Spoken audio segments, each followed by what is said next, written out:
नमस्कार मित्रों, ई Gairsain public group आपका स्वागत करता है। इस एपिसोड में मैं आपको ज्ञात कराऊंगा कि गैरसैंण क्षेत्र में किस प्रकार विकास हो रहा है, किस प्रकार विकास पटल पर गैरसैंण उभर कर आ रहा है और किस प्रकार दुनिया के नक्शे में गैरसैंण छाने वाला है।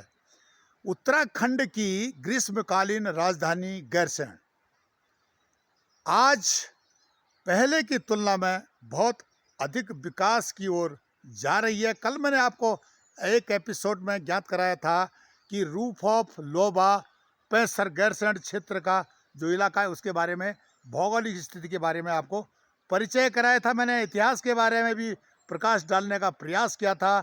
ये जो सामने आप देख रहे हैं, चोटी पर एक मकान है, यह गैरसैंण का डिग्री कॉलेज है। भविष्य में यही डिग्री कॉलेज विश्वविद्यालय का रूप लेगा और यह विश्वविद्यालय विश्व में काफ़ी विख्यात होगा, यह कल्पना की जा रही है। मित्रों, कल्पना करना बुरी बात नहीं है, अच्छी बात है, पर लेकिन यहाँ पर स्थितियाँ इस प्रकार बन रही हैं कि आने वाले समय में यह विश्व स्तरीय विश्वविद्यालय जरूर बनेगा।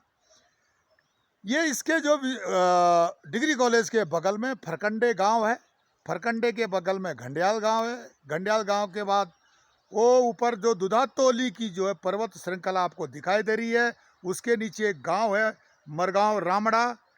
ये जो नीचे आप देख रहे हैं तलहटी पे ये गांव, बांस के पेड़ों के झुरमुट के सामने ये कुमोली गांव है और ये नदी है, ये आप देख रहे हैं नदी का बहाव है। एक दुधातोली पर्वत श्रेणी से यह नदी निकलती है।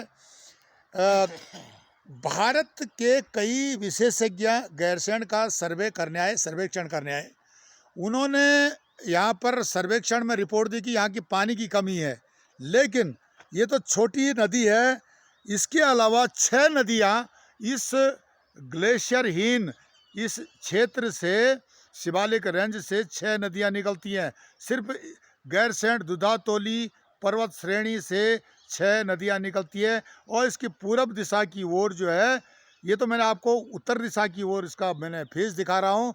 पूरब दिशा की ओर जो मैंने पैसर का और नंदा ठोंकी इत्यादि दिखाया आपको, वहाँ से पिंडर नदी अलग निकलती, पिंडारी ग्लेशियर से वो पीछे से निकलती है, पर लेकिन इस क्षेत्र में कोई ग्लेशियर नहीं है, उसके बावजूद भी यहाँ 6 नदियाँ निकलती हैं। ये भूगर्भ शास्त्रियों के लिए एक आश्चर्य का विषय है। इसका अर्थ है कि गैरसैंण में जल के स्रोत हैं, जल के संसाधन हैं, एक बहुत बड़ा शहर यहाँ पर विकसित हो सकता है। आने वाले समय में यह भारत का स्विट्जरलैंड होगा। यह आप सामने दृश्य देख रहे हैं, यह दृश्य है बगदरी गांव, बगदरी जंगल का। बगदरी मतलब यहाँ पर बाघ, शेर इत्यादि जो जंगली जानवर थे जो अब लुप्त हो रहे हैं, शेर लुप्त हो रहे हैं, बाघ लुप्त हो रहे हैं, इनकी एक भूमि थी। ये बहुतायत संख्या में ये यहाँ पर दिखाई देते थे। जैसे कि मैं यहाँ खड़ा हूँ तो यहाँ बाघ चलते हुए मेरे को कई बार दिखाई देता था। जब मैं यहाँ पर, मेरे बचपन में बाघ दिखाई देते हैं। आज बाघ दिखाई देता है, पर लेकिन बहुत कम ही दिखाई देता है। इसके कई कारण हो सकते हैं।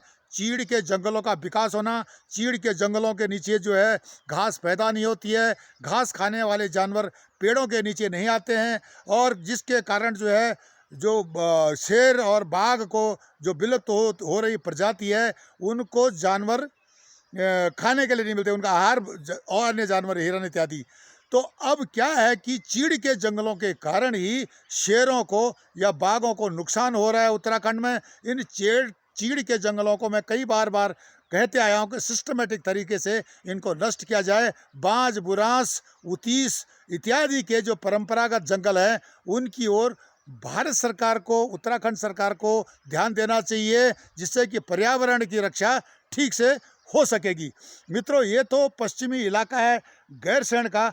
मैंने कल आपको सायं पूर्वी इलाके के बारे में बताया था। ये यहाँ पर सड़कें बन रही है। ये सड़क नैल गांव को गई है गैरसैंण से। अभी अभी इसका निर्माण शुरू है, बहुत धीमा काम चल रहा है यहाँ पर। अगर ये काम जल्दी से हो जाता है तो विकास की गति और तेज हो सकती है। ये जो सामने आप देख रहे हैं गांवली गांव है, इसके ऊपर जहां चीड़ के झुरमुट आपको दिखाई दे रहे हैं।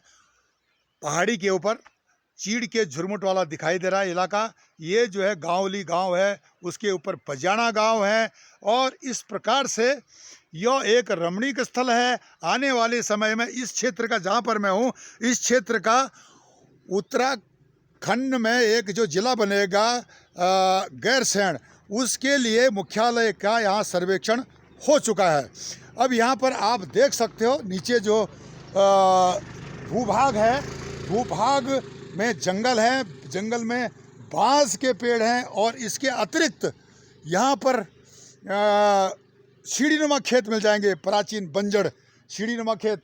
1803 ईस्वी में या 18वीं शताब्दी में यहाँ पर भूकंप आया था 9 रिएक्टर स्केल का, जिसके कारण यहाँ पर काफ़ी जनहानि हुई थी, कई मवेशी मारे गए थे। इतिहास में यह तारीख दर्ज है। रात के 12 बजे भूकंप आया था।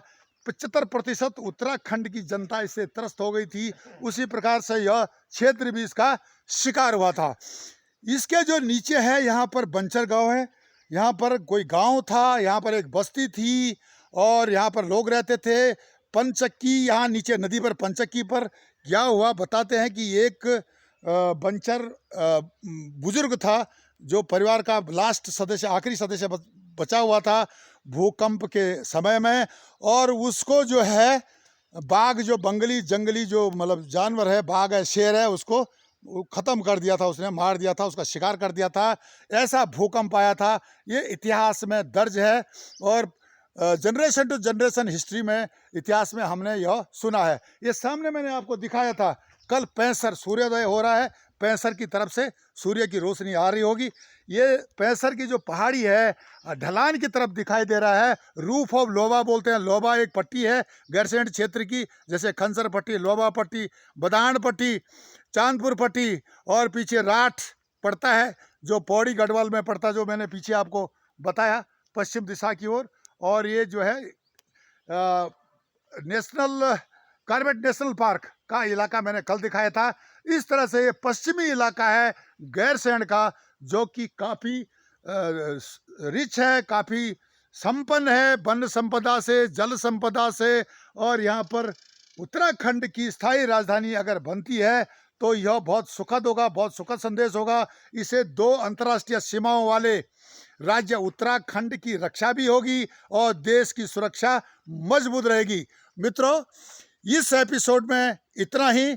आप हमारे ई गैरसैंण चैनल को देखते रहिए, सब्सक्राइब करें, लाइक करें और कमेंट्स करें।